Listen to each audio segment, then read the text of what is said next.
pero ya tiene otro sentido la palabra, ya tiene otro sentido. A lo mejor a la palabra vos le puedes contestar con la palabra, y si tenés mucha suerte, con un pibe de 12 años, te va a escuchar y va a ser fantástico, aplaudir de cualquier manera, ¿no? Pero un chico de 6 años es más bien, la palabra todavía es un elemento que él está experimentando. Generalmente dice mucho más con lo que hace, con sus actos. Ahí es donde tenemos que ver. Y le respondemos con actos si queremos ser entendidos. Un beso y quedarse en la cama o una reprimenda adecuada es más efectiva que un discurso. Entonces la prevención a esa edad de pequeños, digamos que no se previene que incurran en una adicción explicándole. Si la prevención vendría por los padres. Hablar a los chicos 6, 7 años porque una adicción no tiene No, pero yo digo que la prevención, cuando suceda eso sería la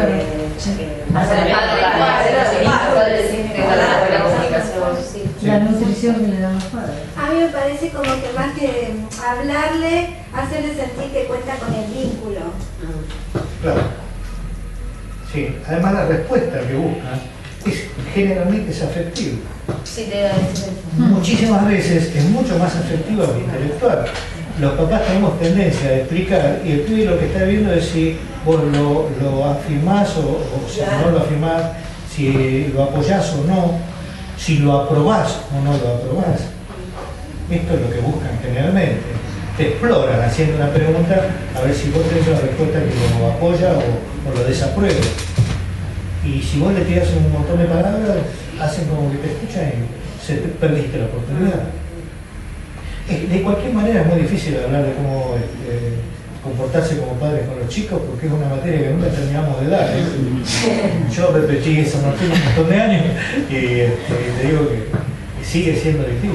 Va cambiando la época y las preguntas cambian, y yo tengo siempre el mismo libro. En el caso de un adulto, como nos pasa a nosotros que trabajamos en la consulta, que llega con este tema y ya no hay un papá y una mamá que pueda dar respuesta afectuosa. ¿Cuál es la pregunta que te traen? La pregunta es, te traen la adicción. Empezar como yo te contaba hoy, ¿no? Volví a consumir en la adolescencia, desde que tengo casi 60 años, me estoy fumando todos los porros que me fumé en la adolescencia y más, y le sumo Viagra, y ya no está un papá y una mamá para, ¿no? Entonces estamos en un vínculo terapéutico. ¿Qué tenemos para ofrecer nosotros? Bueno, hasta ahora creo que esto hablo por todas las distintas maneras de enfrentar el consumo o las adicciones, porque hay muchas maneras, pero todas coincidimos en algo. Hay un primer momento donde vos estás hablando con la enfermedad, donde vos tenés que recurrir a estrategias que son bastante conductistas, porque no tenés abiertos los canales para una estrategia más simbólica. Es decir, tenés un chico de 17 años, 18 años, que viene, perdió la escolaridad a los 14, llegó hasta segundo año y nunca más pudo, y ahora tiene 18 años, y los padres están, que el papá lo quiere echar, que la madre no, en un despelote donde nadie sabe cómo está parado y cómo tiene que reaccionar, tampoco saben si fumar es tan grave, bueno, pero te traen el problema, te lo tiran. Este chico y trabajar con este tipo de chicos implica empezar a trabajar con la conducta, armándole una cancha donde las reglas de juego, algunas sean nuevas, otras sean viejas pero reacomodadas, pero donde haya un juego muy claro, y él va a patalear mucho, porque esto no es a lo que está acostumbrado. Pero puede tener durante un tiempo una intervención muy conductista. Y esto es bueno, y a veces no pueden, es bueno para los padres, y a veces no pueden cumplir con esto, porque ellos están también padeciendo una especie de pelea con el mundo real. Papá dice una cosa, mamá dice otra, uno entiende que las cosas tienen que ser de esta manera, pero el otro dice que no, que hay que ser. Y entonces están en un conflicto en la pareja y mal pueden hacer una bajada de línea que sea coherente. A veces hay que empezar un tratamiento trabajando con los padres. Y meses después, y esto me pasa con mucha frecuencia, meses después te trae al hijo de la consulta. Porque si los padres no están preparados para presentar un frente común, estás perdiendo tiempo, estás enloqueciendo a la criatura, y a lo sumo lo que puedes hacer es agarrar y trasladarlo a una institución y separarlo de dos padres que le dicen uno blanco y otro le dice negro. Así están provocando una fractura. Si puedes trabajar con los padres y establecer una estrategia, que a veces, si están lo bastante sanos, se puede hacer y a veces no, ahí se abren los dos caminos. Si los padres pueden entender que tienen que trabajar para resolver esto de determinada manera, entrando en un plano de coherencia y de acuerdos, es una cosa. Trabajamos con los padres y ese tipo. Si los padres no consiguen hacer más que pelearse y disentir, casi te diría que lo mejor es sacar al chico de ese lugar y trabajarlo fuera de esta situación, que es iatrogénica, porque le está presentando alternativas cambiantes continuamente, que es lo más común. Cuando deja de consumir y vuelve, tengo una familia. Y bueno, depende de cómo haya sido el tratamiento y cuándo terminó el tratamiento. Si vuelve con un tratamiento a medio camino, lo más probable es que a los 2 meses esté consumiendo la boca. Ahora, si tuvo un tratamiento más completo, donde el chico pudo hacer un proceso simbólico mucho más complejo, entonces va a volver. Ya estamos hablando de un chico que por lo general no vuelve a la casa. Pactan con uno de los padres o se van a vivir solos. Porque es difícil tener este resultado chicos que tengan menos de 21, 22, 23 años. Cuando son más chiquitos, que tienen que vivir con los padres cuando no tienen recursos económicos, tenés que trabajar con todo el grupo, porque tenés que, si no conseguís esta especie de coherencia, de reglas de juego claras, el chico no puede salir, no puede salir, no encuentra un medio ambiente donde aceptar un criterio de realidad. ¿Sí? En caso de que un adolescente se le presenta al padre y dice, mira, estoy consumiendo tal cosa, ¿cómo tiene que actuar el padre en ese momento? Rezar. Mira, primero yo quisiera saber cómo fue hasta ese momento el tipo de relación, el diálogo entre el padre y el hijo, porque los recursos que vos tenés pueden ser distintos. Si el chico se siente, quiere hablar con vos y te dice yo estoy consumiendo algo por el estilo, ya tenés un handicap a favor, porque quiere decir que es un pibe que puede venir y preguntarte, probé un porro ayer, papá, me gustó, tiene que haber una relación buena, qué es malo, y vos te sentarás a hablar y tratarás de ser claro, rezar, cruzar los dedos, tratar la espalda y tratar de mantener un vínculo óptimo con el pibe, pero al mismo tiempo ser muy claro, porque tratar de no escaparlo, no decir una cosa por otra, no atemorizarlo, digamos, transportando tus miedos, pero tratarlo con mucha honestidad y generando con el pibe o manteniendo esa confianza que el chico que tiene con vos, porque por algo vino y te lo dijo. El problema es cuando actúan y no te lo dicen. Vos querés ir a hablar con ellos y estás como estrenando un diálogo, pues te acordaste de hablar con él cuando tienes 15 años y por segunda vez... Si te lo viene a decir, se supone que está algo bien. Entonces aparece el papá y dice, a ver, vení vos, ¿qué te pasa? Y él me dice, ahora tenemos que hablar.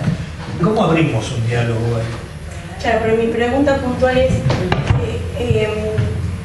llegó, te lo dijo y en este caso, te digo porque me pasó personalmente como madre, ¿cómo haces para... porque o sea, como madre te vienen todos los miedos del mundo, ¿no? Sí. Parece, bueno, ¿con qué te ayudo? ¿Con qué lo ayudo? Y hablando con mucha sinceridad, si hace falta, te entrenás en lo que tenés que decir, le preguntás, averiguás, vas a tu terapeuta o a tu médico y decís, ¿cómo hablo? Porque tenés que, no es bueno que te equivoques, tenés que decirle cosas ciertas, no ser alarmista, pero ser firme en lo que decís. Tener la convicción, porque de alguna manera él espera de vos la verdad, espera que le digas algo que él pueda tomar y utilizar. Entonces tiene que haber una coherencia en lo que vos decís, ni la exageración del demonio, ay, ¿qué estás haciendo? Porque el pibe dice, mi hija está loca si todos fuman. Entonces, tenés que poder transmitirle a él algo que él esté dispuesto a aceptar. Yo pienso, y esto es una perogrullada, pero pienso que tenés que mantener la calma y decirle, las drogas en general pueden servir para dos cosas, para divertirse o para convertirse en un dependiente. La gente que se divierte, como viste papá o viste el abuelo, que toma 2 vasos de vino y después guarda la botella y se olvida de lo que tiene guardado. Y la gente que es dependiente empieza a buscar el efecto de euforia, inexplicable. El chico, si tiene un buen vínculo con vos, va a poder tomar. Pero no es conveniente chequear en qué nivel está, ¿no? O sea, acercar a algún tipo de institución, ya sea... Supongo que el chico te está diciendo claro, el chico abre un diálogo, te pide respuesta y que vos... Pero nosotros estamos en condiciones de evaluar su parte, o es importante ir a alguna organización, alguna ONG para recuperar información, llevar y acercarnos nosotros, que lo chequeen. Yo le preguntaría, si no tenés ningún manejo, pero ningún manejo de este tipo de discurso, haría una consulta, pero yo creo que con las posibilidades de una persona sana como mamá, en el rol de mamá o el rol de papá, hay argumentos que brotan espontáneamente y que no hace falta mucha consulta. No creo, porque muchas generaciones antes de la nuestra han podido encarar muy bien el consejo adecuado cuando un chico abusaba del alcohol o de alguna droga. Hay una cuestión de sentido común que todos nosotros estamos en condiciones de encontrarla. Lo que pasa es que en este momento social, en los últimos 50 años, el mundo en general está mucho más confundido. Por ahí nos cuesta trabajo encontrar las respuestas adecuadas. Bueno, en ese caso preguntamos, asesoramos. Pero hay mucha gente que encuentra la respuesta, mucha gente. Porque uno empieza preguntándole qué buscas, qué sentís, para qué lo haces, cuál es el beneficio. Y también le das información. La gente que se habitúa a consumir alcohol desde muy chico tiene problemas. Y si la relación es como parece, muy fluida, tu hijo te va a escuchar. Yo creo que el problema empieza cuando ya la relación no está bien, que hay mucho ruido en la línea. Y ahí ya es tarde para empezar a pensar como ahí tenés que pedir ayuda. Sí, o tener una rivalidad también al ser un adolescente, la rivalidad del padre es lo peor que le puedes hacer, como que más lo vas a alejar y... ¿o no? Cada caso es particular. Pero más allá de cada caso es particular, de la pregunta de ella, yo me planteo, o sea, ¿vos crees, si se sienta que solamente con una simple respuesta así alcanzaría? Tenés no, que darle ella, la respuesta. No sé si respuesta, pero ella como mamá, me parece que uno, no sé si le preguntaría yo para qué lo hace, ¿no? Pero sí me saldría a preguntarle si lo hace seguido, no sé, indagaría más en otro aspecto, que quizás porque yo estoy escuchando y yo siento que tengo que, para poder ayudar a alguien, poder establecer qué relación tiene esta persona con esto que está usando, con la sustancia, que es lo básico. Entonces de ahí arrancamos hablando de como vos sabés, si está en dependencia, si la usa mucho, tiene dependencia, si la usa de vez en cuando hará uso, si está en el medio. Supongamos que estamos, por lo menos lo que yo entendí, claro, con alguien que está haciendo no, pero explotación. ella dice que se le paró y le dijo, yo consumo tanto.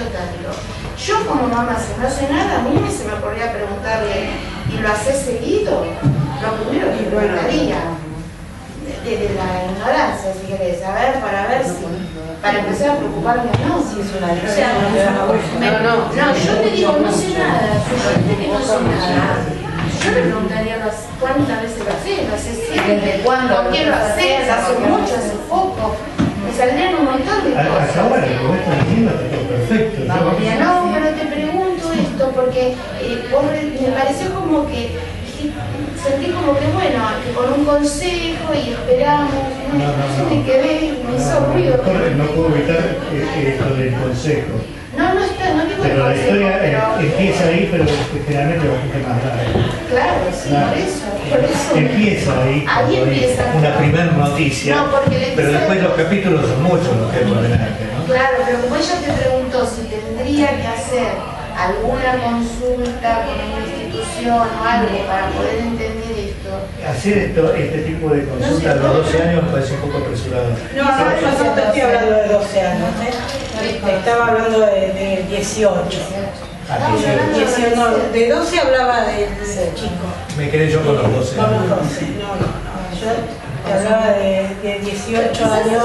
La traducción de todo esto sería, bueno, ¿en qué momento como padres nos tenemos que alertar e intervenir desde un lugar, o sea, pidiendo ayuda profesional?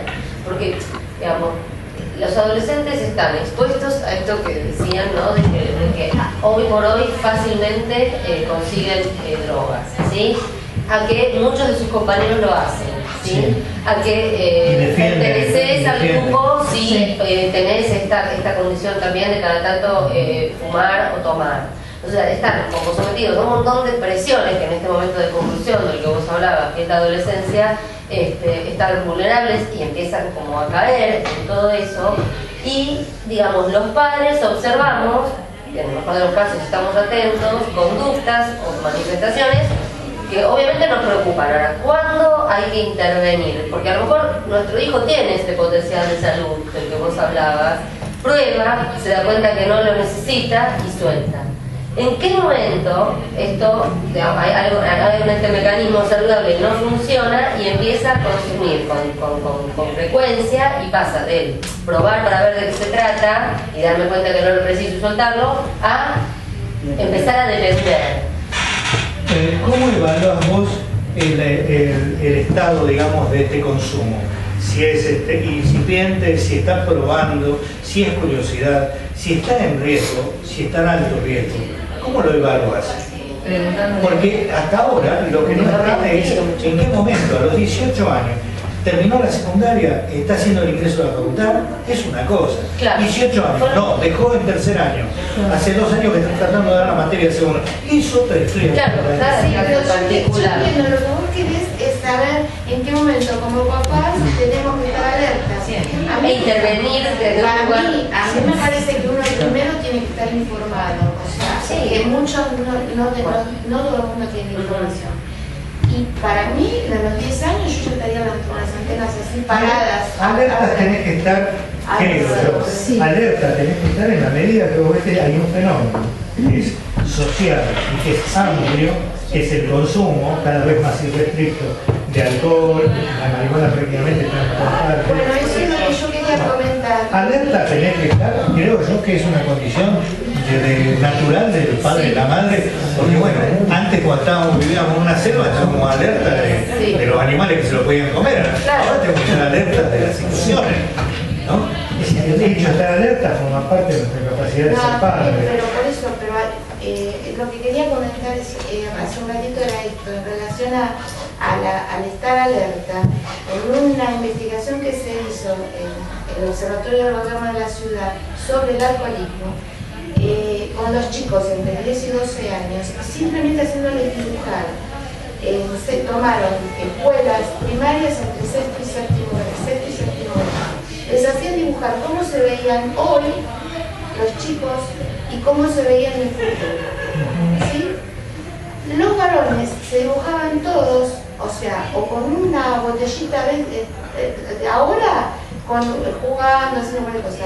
Y en el futuro, a los 15 años, todos se dibujaban con un cigarrillo en la mano, con una gatita de cerveza, las chicas y los chicos. O sea, simplemente atributos de la edad. o sea, hicieron un observatorio para después empezar con la prevención, hacen diferentes estudios. Y bueno, hicieron esto y la proyección de los pibes era que a los 15 años todos iban a tomar alcohol. La búsqueda era sobre eso. Con los docentes hicieron lo mismo. Y los docentes también veían como normal que a los 15 años tomaran alcohol. Ahora no, pero a los 15 sí. O sea, esto es algo que esto es observamos. social. Bueno, la previa se instaló por algo. Son después psicológicos. Está instalada. Pero ahora tenemos una descripción de un fenómeno social. Esto es social. Ahora, ¿dónde está la pregunta? No, yo lo que me planteé, no sé si es una pregunta, pero sí, a mí me gustaría saber, o sea, no saber, sino en qué momento para vos habría que empezar a trabajar no sé si con los padres, con los chicos, ¿qué se te ocurre a vos como para modificar algo de esto? Porque cada uno de nosotros puede modificar algo del lugar donde esté. Primero hay que tener un caso concreto, porque si no vamos a hablar de 1000 casos distintos. Porque dentro de antes de que engendren a sus hijos para que sepan, sean... Es una enorme, perdóname, es una enorme generalización, es un pantallazo, un panorama de algo que está pasando en la sociedad. Pero vos fíjate que nuestra capacidad de actuar a ese nivel es prácticamente muy pequeña. Entonces yo estoy bastante acostumbrado a bajar, cuando me vienen a ver al consultorio, bajar al microfenómeno. El padre, la madre y el hijo. ¿Por qué esta circunstancia de esta familia no parece igual que a la que sufre la familia de al lado? Y puede ser totalmente distinto. Bueno, a eso voy. Cuando dicen es social pero desde nuestra, o sea, los hijos son nuestros. Claro, si le pasa a mi hijo, tiene que ver con mi pequeña sociedad. Pero, no puedo tirarlo afuera. Quiero decir algo que forma parte de este padecimiento que tenemos con el incremento de los consumos, el consumo y la droga y todo lo demás. Estamos tratando de dar respuestas que tienen que ver con lo clínico a un fenómeno que directamente lo estás planteando en un plano social, donde yo, si tuviera las respuestas, las estaría escribiendo y estaría actuando en otro nivel de operativo, no en el que estoy. Yo recibo las víctimas y yo a veces hago prevención en una casa sobre un fenómeno social acotado así a 4 personas. En esta casa, 4 personas. ¿Qué hacemos acá? Viene fulano, me cuentan una historia, esa historia, una historia. Cuando abrimos y hacemos una generalización, yo te lo digo, después de estar toda la vida trabajando en esto, me pierdo, porque hay miles de respuestas, porque hay miles de variantes distintas. Miles.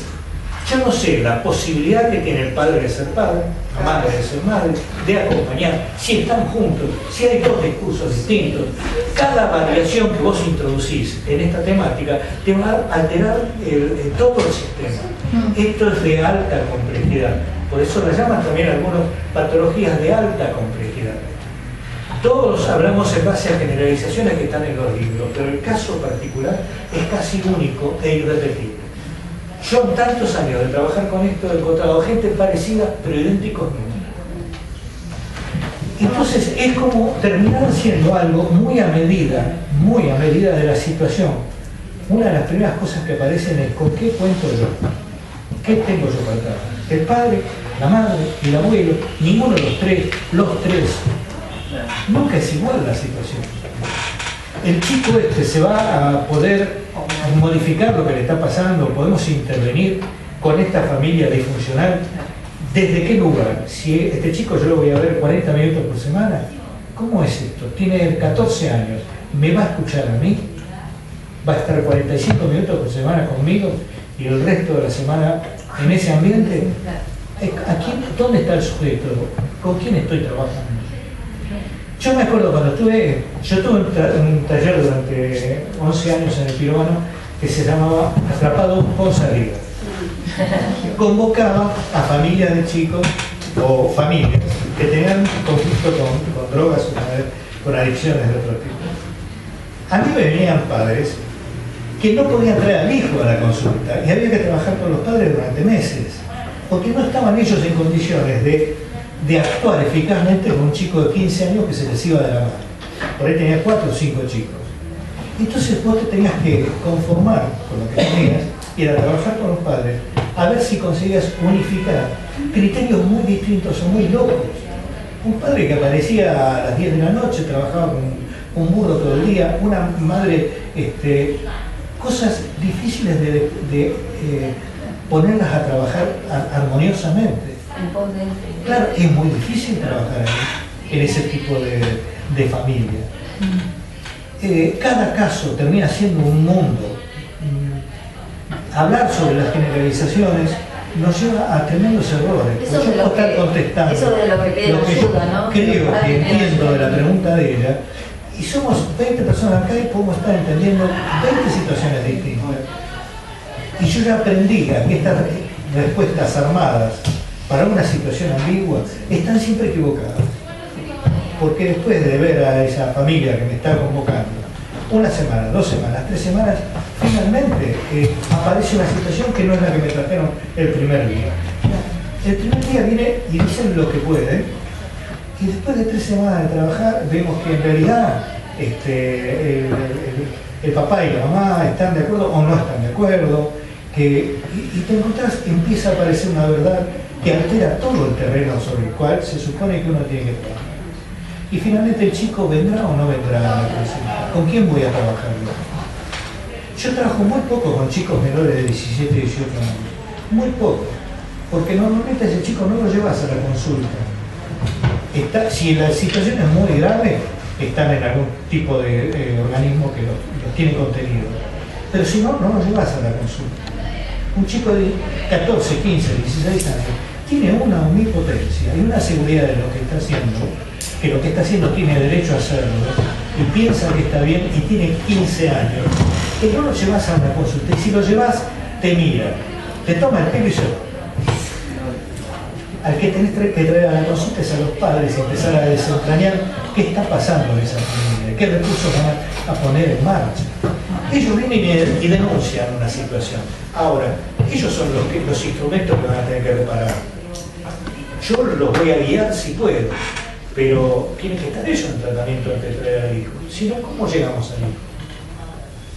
¿Me lo dan para que lo interne? Es muy complejo. Y lo más fácil. Claro, para internar un chico de 15 años, para internarlo, arreglarlo y muy mal. Es más fácil cuando empezás a trabajar con pibes. No, más fácil lo digo que para mí sea fácil, digamos, en el caso que vos decís, digamos, claro, lo tirás, como decís, lo dejás y que el otro se haga cargo. Obviamente que lo ideal sería que, si como decís con 17 años es adicto, bueno, revé también todo lo que hiciste en el papel. A esa edad pueden estar explorando. Difícil que a menos que sean muy marginales y que tengan una trayectoria, difícil hablar de adicción a los 15 años. Están en una etapa muy negadora, que es la exploración y el descubrimiento de un mundo sensorial en un marco que por lo general es la casa, que es un mundo muy inseguro y a veces contradictorio. Papá dice una cosa, papá dice otra, y por ahí hay un abuelo que dice una tercera.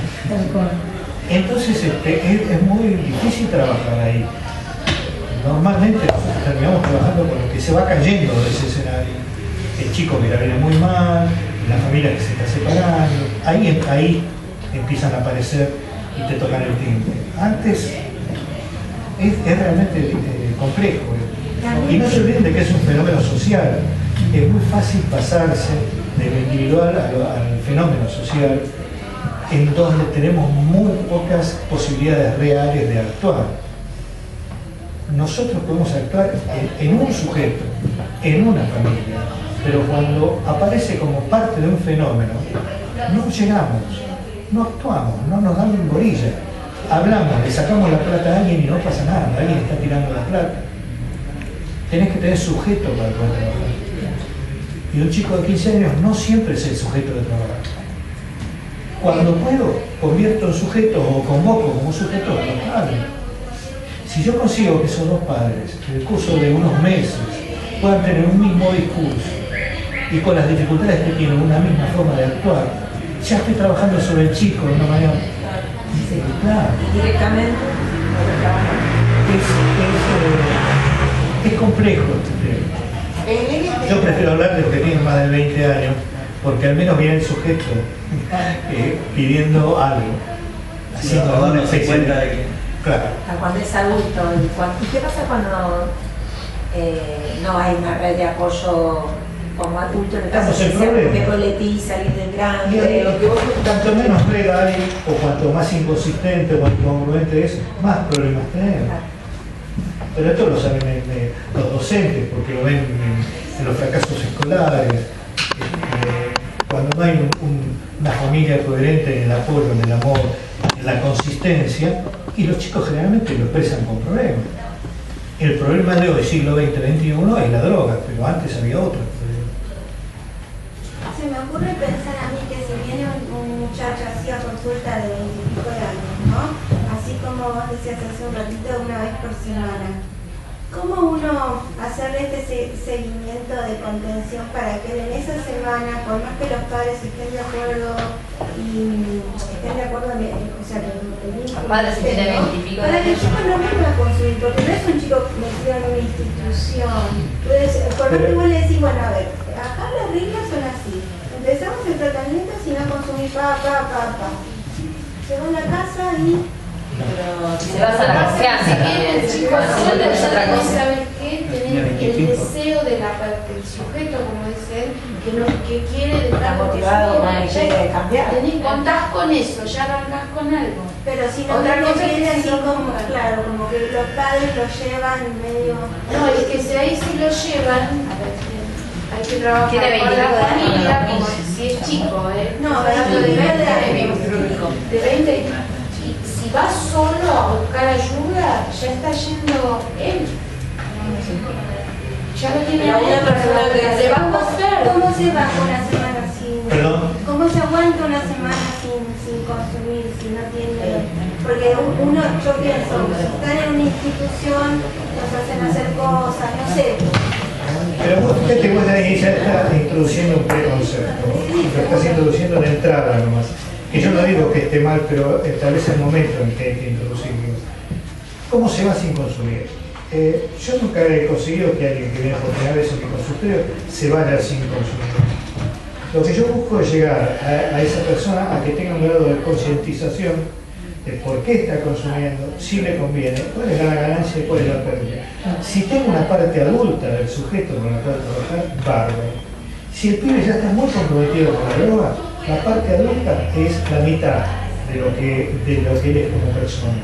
Hay otra parte que es la enfermedad que se va a reír del adulto, porque cuando tenga ganas de consumir, el adulto se va a dormir y aparece la enfermedad y actúa por él. Es otro momento, otro paciente distinto. Todo esto lo tenés que evaluar para saber con quién vas a trabajar. Y además, ¿qué profesional es competente para trabajar con una persona que tiene un consumo? Claro, hace poco, una de las últimas derivaciones que tuve, de una compañera de facultad, que no quería tocar, bueno, en realidad, una trabajaba con el papá, era la terapeuta del papá. La otra atendía al hijo, hizo el psicodiagnóstico y inmediatamente me buscó a mí para hacerme la derivación. Y me caí en el consultorio. Primero el papá me cuenta la historia y después recién de hablar 2 veces con el padre, yo cito al chico que tiene 18 años. Ahora, el panorama es así, viven a 100 kilómetros de la capital. Este chico consume y consume mucho. El padre no es un modelo, lo podemos llamar un modelo nutritivo de padre, un modelo ok de padre, sino que es un padre muy particular, muy transgresor. Tiene toda una historia de transgresiones. La madre también, pero critica al padre, están separados, entonces desde afuera critica al padre. El chico oscila, vive un tiempo con la madre, un tiempo con el padre. Ahora le tocó al padre. Primero, ¿dónde tengo yo el sujeto para trabajar? ¿Cómo hago para captar al sujeto que me interesa, que es el chico, que supuestamente está consumiendo? El padre me cuesta unas situaciones que parecen dantescas, ¿no?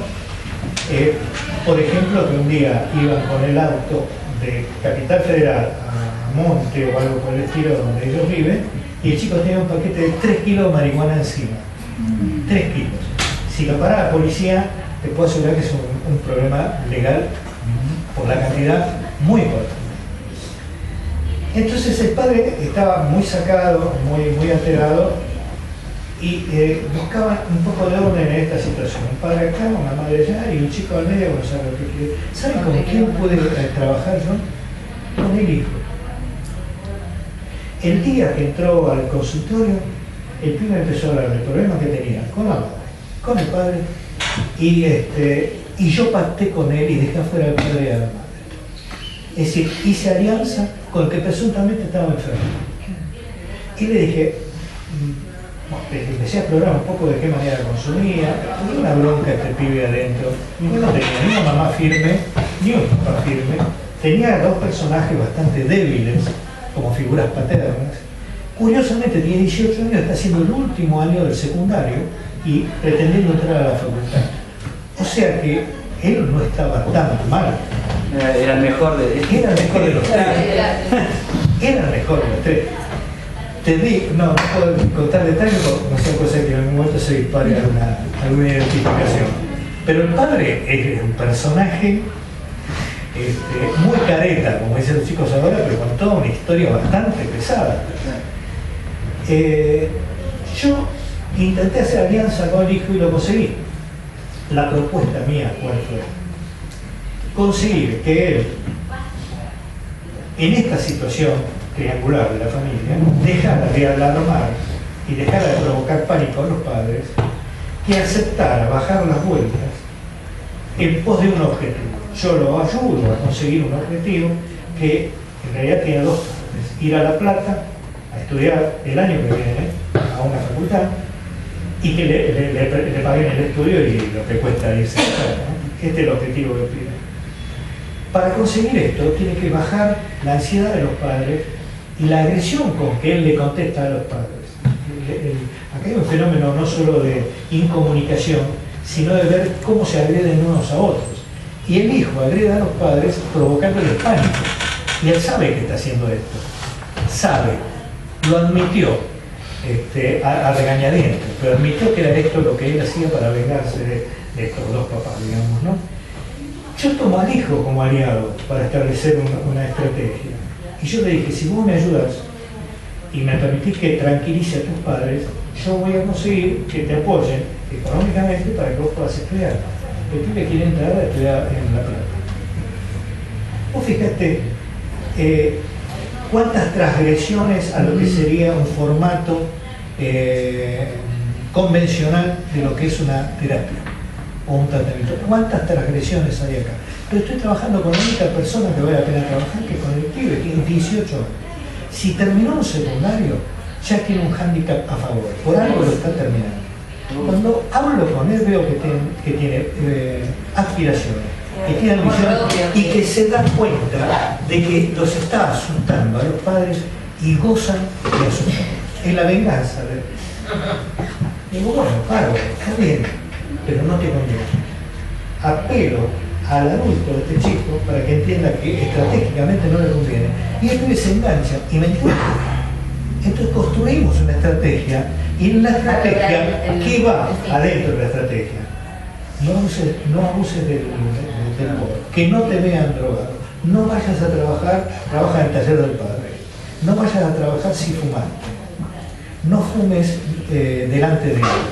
Es decir, lo que trato es de sacar o disminuir el consumo y de sacarlo del juego, porque es lo que levanta muchas llamaradas, y que el chico empiece a ejercitar un control y abandone la provocación que hace con el consumo. Cada uno una actitud. Él usa el consumo para asustar, usa el consumo para asustar, para alarmar y para que le presten atención. Lo exagera el consumo. 3 kilos de marihuana.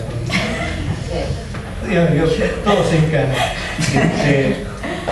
Y estoy experimentando con este abordaje. Si el chico me lo sigue, es muy nuevo este caso, no tiene 2 meses. Si el chico se engancha en esto y lo puede sostener, a mí lo que me importa es que este pibe se va a ir rescatando a pesar de lo que los padres hagan. Yo no estoy tratando a los padres y creo que además no los trataría. Claro, porque me parece que tienen una pelea, una vieja pelea entre ellos y el pibe está tratando de ver cómo zafa de esa situación. Esto no es convencional, esto no lo encontrás mucho, pero es una manera de tratar de enfocar y de argumentar a qué le pasa a este chico en particular. Es difícil contestar con generalidades a cualquier planteo que ustedes me hagan, porque lo primero que tengo que hacer es explorar con qué cuento, con qué elementos cuento. ¿Quién es consciente en esta historia? En este caso ninguno de los dos, ni el padre ni la madre. El más consciente es la que aparece como delusión, que es el hijo. Encuentro más respuestas, más inteligencia y más predisposición a trabajar en el hijo, que se enganchó. No solo se enganchó, la semana pasada estuvo dando exámenes y le fue muy bien. Entonces, esto es una prueba de realidad. a estos criterios de realidad. El pibe está mejor de los dos. Te digo que el padre es un transgresor, pero importante. Tiene una página en internet y un montón de cosas. Es un transgresor. Como muchos transgresores, hace una conversión a lo contrario y pone toda su rectitud moral sobre las espaldas del hijo. Y la mamá hace lo que quiere, lo que puede, no me importa, no la conozco tanto, pero a mí me plantearon qué podía hacer por este chico, y yo estoy apuntando únicamente al chico, porque no estoy ahí para arreglar la familia ni el problema de comunicación que tienen ellos. Una pregunta, en líneas generales, ¿son más los varones que las mujeres los que tienen así la dependencia o el acceso a la droga? Hoy es igual, hoy no hay diferencia. Hoy. Sí. También depende mucho de la clase social y un montón de cosas, ¿no?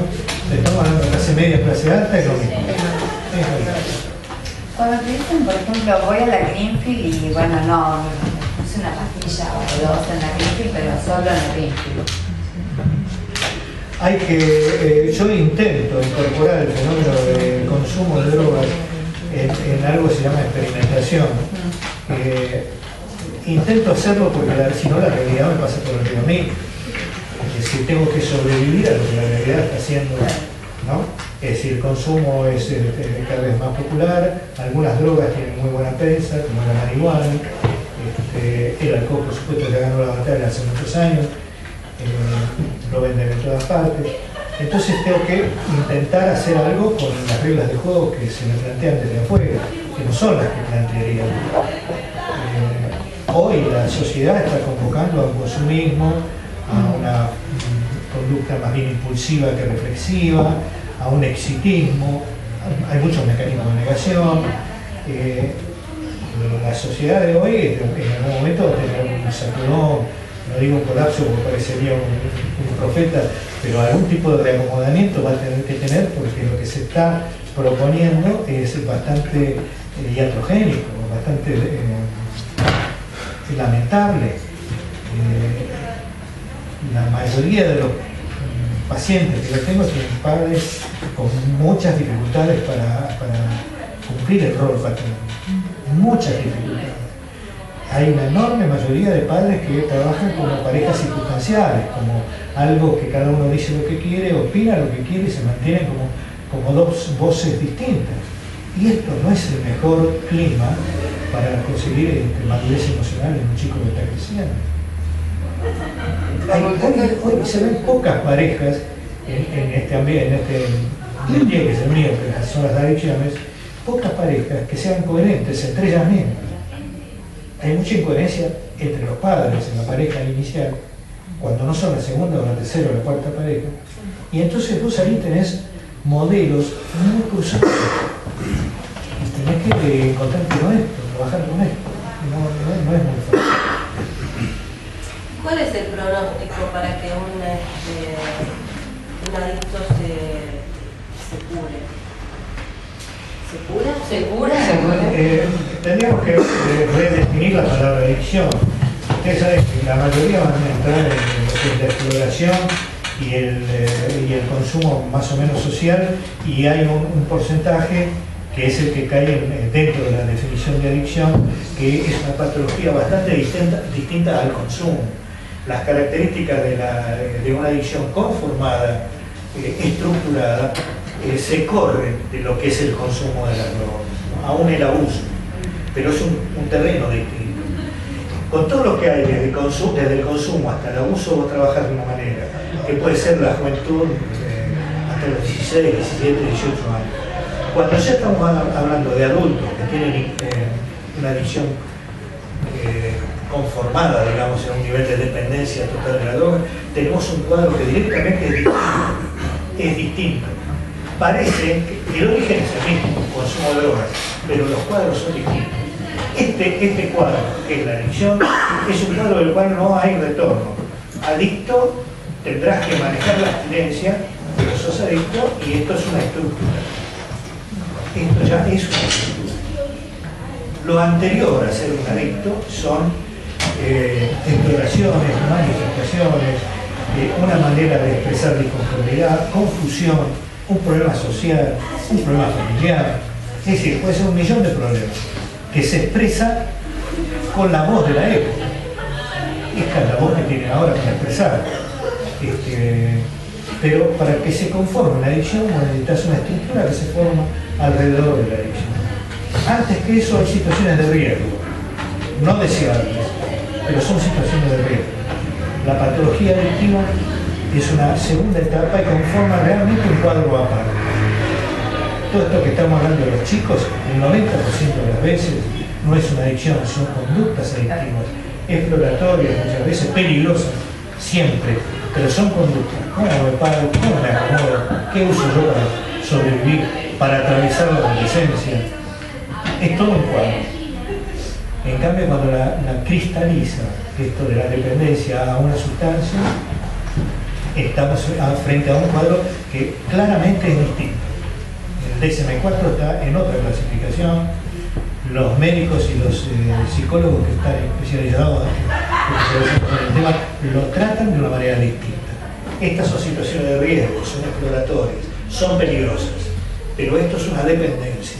Acá el cuadro es distinto.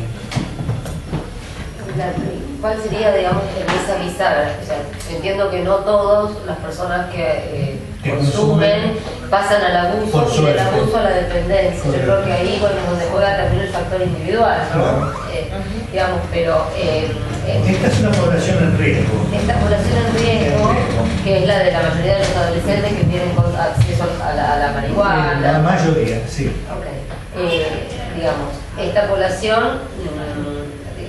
Es la parte más difícil, porque es donde tenés menos elementos para trabajar. Claro. Estamos hablando de adolescentes. Porque no los pueden tratar como adictos, claro, porque no lo son, pero están como jugando con fuego todo el tiempo. Sí. Y digamos, y entonces ahí vuelve un poco a la pregunta anterior. Digo, ¿en qué momento como padres o como educadores o como counselors o lo que sea que trabajemos, digamos, es recomendable la intervención para que...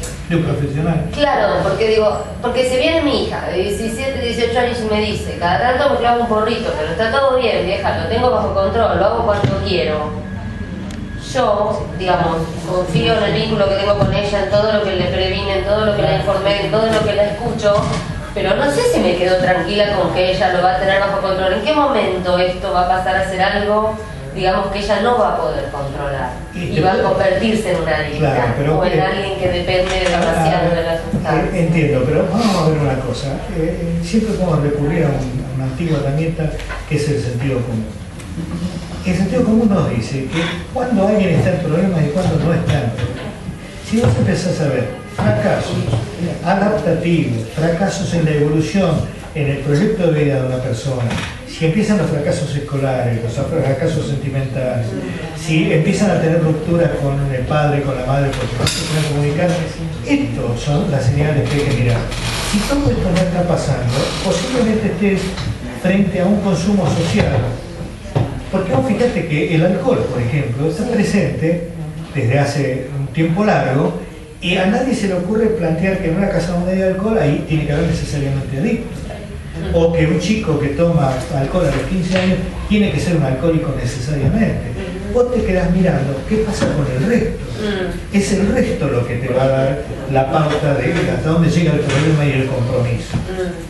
Y el resto es si esta persona avanza en la expectativa normal, si tiene 12 años, si tiene 15, si tiene 18, las expectativas son distintas, pero si en cada una de estas expectativas está haciendo un desempeño esperable, normal, quiere decir que la sustancia no lo es muy probable que el tema de la sustancia sea coyuntural o no esté en primer plano.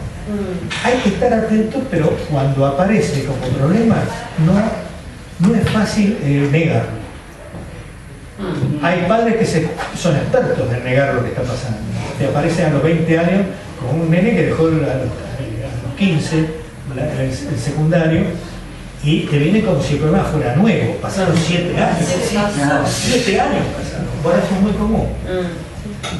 Pero mientras la expectativa, digamos, de ese chico se maneja dentro de lo normal, es muy probable que el porro o el alcohol tengan el mismo destino que tuvo el tabaco. Es decir, que sea Como algo funcional a la elemento, pero un elemento. Porque sabes que cuando este elemento se convierte en un peligro, no te puedo asegurar que es difícil no verlo. Es muy difícil no verlo. Porque cuando un chico empieza a quedarse pegado con la posibilidad de alterar sus estados emocionales y su rendimiento, es como si empezara a los gritos. Empieza a tener fracasos tras fracasos, le cambia el carácter, le cambia el temperamento, se vuelve inmanejable. Y después tenés un problema que está gritando ante la mano. Vos lo ves el problema. No puede ser que se saque 9 de promedio en el secundario y que esté haciendo el ingreso de ingeniería y el tipo sea un adicto. A veces fuma un porro, pero un adicto no es que lo pueda asegurar.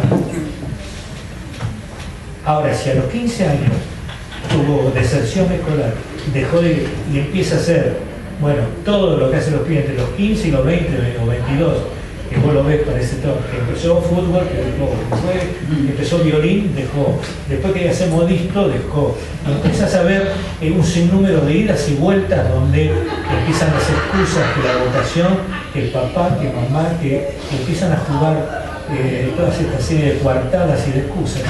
Es muy probable que ese chico tenga un problema grave con la droga, que esté usando la droga como un bastón para poder vivir. Y entonces ahí tenemos una intervención. Hay algo real, hay algo por lo menos para explorar. Pero si no, estamos frente a un fenómeno que tenemos que decir, bueno, si este chico se fuma un porro o toma una cerveza, pero está entrando en ingeniería, yo te puedo asegurar que si no tiene todas las luces prendidas, es difícil el muchas veces el test que hacemos es el test de realidad, de desempeño. Vemos cómo está acomodado ese chico. Y si es un chico que está teniendo estas situaciones confusas, donde vuelve a la casa y tomó demasiado, donde los padres le encuentran un porrito y no saben muy bien qué pasa, la tarea nuestra es alumbrar esa situación y ver para qué lado se define. Esta sería la primera intervención. Si este chico tiene problemas, bueno, hay que buscar la manera de llegar a él y poder abrirlo a los problemas. Y cuando digo problemas, no es problemas con el papá, sino problemas con él mismo, que está buscando una droga para sentirse mejor. Entonces, definir el problema, definir en qué punto está. ¿Un chico haciendo travesuras? ¿Un explorador de emociones nuevas? ¿O estamos frente a alguien que está evitando el mundo real, escapando de la realidad? Esta es la primera tarea, que tal vez es la más difícil. Y también depende el entorno con el cual se rodea, ¿no? Porque sí, que no es un entorno casual. Claro. Porque mucha gente dice por culpa de los amigos. Y yo doy vuelta a la situación. Las personas que tienen problemas se desplazan, se apartan de los chicos que van a seguir su escolaridad y empiezan a buscar iguales, que son las personas donde no se sienten menos, porque comparten el conflicto que ellos tienen. Se acomodan a su posibilidad.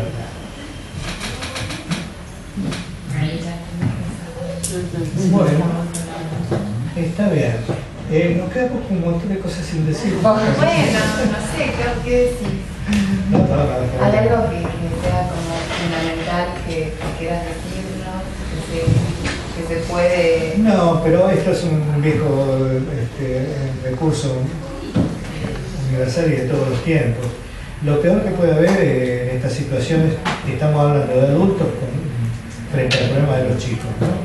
Es la falta de comunicación, la falta de poder echar luz sobre un asunto, el poder explorar y trabajar con el hijo, con los hijos, explorar a ver hasta dónde llega esto que te está pasando, abrirlo, y si hay dificultad en esto, bueno, recurrir a quien nos puede ayudar. Puede ser un sacerdote, una amiga, un abuelo.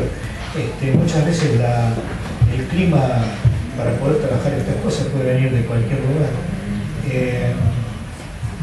Buscar cómo ver si estamos frente a un problema que necesita un profesional o estamos frente a una actitud de estas de alarma que provocan los chicos muchas veces para ser mirados nada más o para ser originales o porque están haciendo lo que hace todo el mundo. Tenemos que discriminar, hacer una especie de diagnóstico fino. Y bueno, y ante la duda consultar. A vos en el pirobano no te encontramos más, entonces. No, lo encuentran acá en la escuela porque es profesor. Ah, bueno. Le escriben acá, nos pueden encontrar. O en tu página, en el centro, ¿no? Sí, el centro. Yo tengo un centro de tratamiento. ¿Cuál es la página? ¿El centro mío? Sí, Se llama CAB, Centro Ambulatorio Belgrano. Y sigue. ¿Trabajan con adicción fuerte el tabaco de adulto entre ¿Tabaco? una persona con una adicción? Los años que no me viene una persona con problema de tabaco. Te estoy hablando Es una adicción. Es una adicción. 4 paquetes por día, Sí. no sé si más. Mira, se puede trabajar, pero no todos pueden trabajar, ¿no? Hay que ver si hay paciente. Hay que ver, como decían antes, como decíamos antes, hay que ver si hay demanda. Si te traen de la mano, es difícil.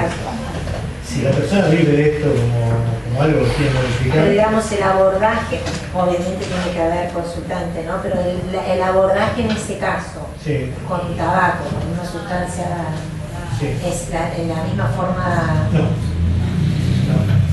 Es una droga muy social y es además una droga que altera muy poco la actividad psíquica del individuo. Es decir, no es lo mismo el tabaco que la cocaína. Puede ser muy adictivo, pero no tiene las mismas consecuencias. Y es difícil trabajar con nicotina, es muy difícil. Tiene una de las abstinencias más tosudas que hay. Ha pasado 1 año sin fumar, 2 años sin fumar y sigue teniendo algo que nosotros llamamos memoria eufórica. Es decir, el tabaco pasan, huelen un cigarrillo y lo hacen, claro, son qué ganas de fumar que tengo. Yo te digo del caso de dejar el cigarrillo, porque estaba acá fumando y fue al toilet y se dio el cigarrillo y fue al toilet acá. Entonces, cuando el camino para regresar se prende el cigarrillo porque no aguanta el camino de este toilet hasta acá, a ese grado de adicción. Sí. ¿No? Y es una dependencia muy psíquica también la del tabaco. Es decir, hay todo un desarrollo de la necesidad del consumo que tiene mucho que ver con una posición psíquica. Otras adicciones tienen compromisos químicos, actúan sobre determinados centros cerebrales, son más químicos.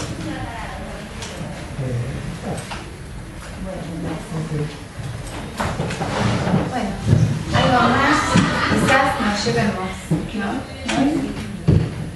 ¿Quizás qué? Algo más quizás nos llevemos, sí. por lo menos. Sí, no. ¿Vos trabajás en algún centro así de adictos internados? ¿Internados? Sí. Yo trabajo en el sistema ambulatorio. No en granjas, en nada. No, conozco y he trabajado. Y derivo gente de granjas y a comunidades. Pero no es mi trabajo actual. Una preguntita que me quedó de nuevo al ser la marihuana una planta, porque yo escuché mucho, no es natural, tengo la plantita, y te dicen no hay química. La dependencia, ¿no? O sea, así como el tabaco, que también es una planta, debe haber, supongo que se le agrega, ¿se puede alterar? El opio viene de la amapola, que es una plantita. Sí. La cocaína también. Muy linda. Muchas sustancias muy adictivas son de la naturaleza. Las drogas. Son las drogas de síntesis. Muy El principio activo es el tetrahidrocannabinol, Claro. la marihuana. Sí. Y es difícil, o sea, es adictivo. Claro, pero, por ejemplo, yo he visto que vienen como en una pasta. Ahí que hay una combinación de otras cosas también. La pasta donde está La piedra de la Sí, piedra de marihuana. Es un comprimido, es un prensado. Ah, es un prensado. Sí, sí. De flores, de semillas, de hojas. Pero eso para hacer más barato. Es un prensado. Porque la flor en sí es muy cara, entonces mezclan muchas cosas. Perdón, volviendo a lo que te conté antes. ¿Estuviste en granjas entonces? Sí.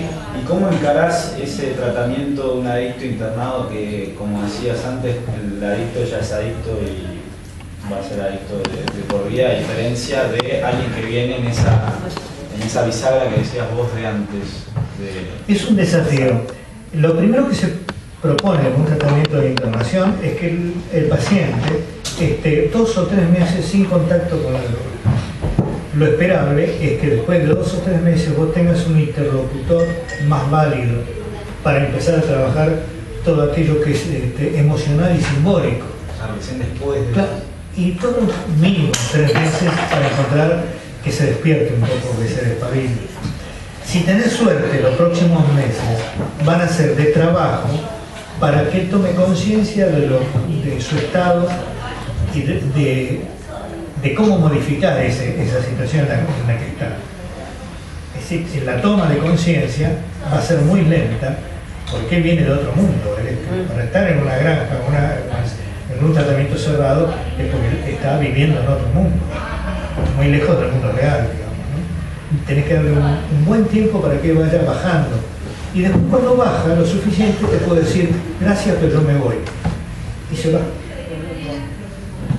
Es decir, si vos no le pudiste vender un mundo mejor, si no sos un buen vendedor, se va. Y a veces se van 2 o 3 veces y te vuelve a entrar a los 28 o a los 30 y te dice, ¿se acuerda de mí? Y ahí es cuando vos jugás con el ganador y le decís, ¿qué te pasa? ¿Te fue mal? Ya viene la demanda, la famosa demanda terapéutica, que es donde tenés mejores chances de poder actuar. Si no hay demanda es muy difícil trabajar, muy difícil. Claro. Lo que pasa es que a veces hay situaciones que me parece que facilitan la aparición de estas ganas o de esta búsqueda de una salida. Claro. Y ahí vienen las estrategias terapéuticas con el sistema para forzar a que las ganas de salir aparezcan. Tenemos que darle una oportunidad a un estado mental de cierta salud para que pueda el individuo hablar lejos del efecto de la droga. Es decir, porque mientras él está en el circuito del consumo, en realidad está pensando con un porcentaje bastante chico de sus capacidades. Porque está continuamente pensando en cómo la va a conseguir, cuándo tenga necesidad, qué va a hacer para después. Es decir, está en función, en un 90%, en función de su consumo. Entonces el paciente no está. Para encontrarte al paciente tenés que esperarlo 2 o 3 meses y recibirlo. Y cuando baja, cuando aterriza, puede mirar el mundo alrededor y encontrarse con que, no, mira, yo vuelo, que esto pasa con mucha frecuencia. El índice de éxito terapéutico es bajísimo, uno tiene vergüenza de decirlo porque parece que estuviera sacando plata a la gente. ¿Éxito en qué sentido? En sentido de recuperación. Estamos hablando del adicto, con todas las palabras, ¿no es cierto? La persona que está muy comprometida con la droga. El éxito que vos vas a tener terapéutico con esa persona debe andar entre un 20 y un 25%. Y bailar. Porque la mayoría de estas personas, cuando bajan al mundo, no están en condiciones de bancárselo. Ya han perdido 10 o 15 años, están derrotados, perdieron oportunidades, todas las pérdidas que vos te puedas imaginar, afectivas, familia, hijos, económicas.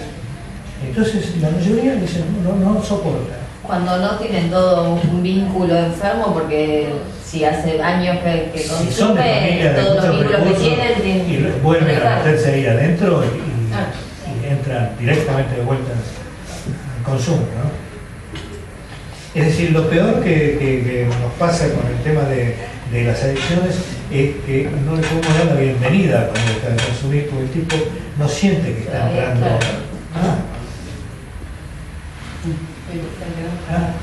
De hecho, cuando dejan, no la pasan bien, entonces. No la pasan bien. Y hay un 20, un 25% que milagrosamente toman conciencia y eligen. En algún punto eligen. Saben que están sufriendo esto de sentirse desplazado, de haber perdido todo, de sentirse muy mal por toda su experiencia, pero tienen una esperanza de poder construir una vida mejor. Tienen que tener ese anhelo de construir una vida mejor para bancar todo el proceso de recuperación que puede llevar años. Estamos hablando de la adicción. Se llevará a la recuperación. Porque la recuperación no es dejar de consumir. Dejar de consumir es matar un síntoma. Claro. Es sacar las balas a un revólver. El tratamiento de la adicción es lo que vos haces después. Causa-efecto. El que se droga es porque está escapando de algo. Si podés sacarse el arma con que se suicida, tenés que esperar que vengan los monstruos que lo habitan. Tiene una pelea que ganar, un lugar en el mundo, sentirse el merecedor de amor de vuelta. Este es el gran desafío. Por eso, Alcohólicos Anónimos no te dice que estás curado. Dice solo por hoy, vení mañana. Porque tienes que trabajar años con una adicción. Él tiene que trabajar consigo mismo. Años. Todavía no pudiste descubrir qué es eso que está en ese 25% que hace que continúe adelante su vida. ¿Resiliencia? La tenemos todos, ¿no? Hay que ver si se... Alguna vez escuché que digamos que lo que les da la posibilidad de estar en esta franja es el tener un proyecto. Y que proyecto venía de, no sé, de qué etimología, que quiere decir yo.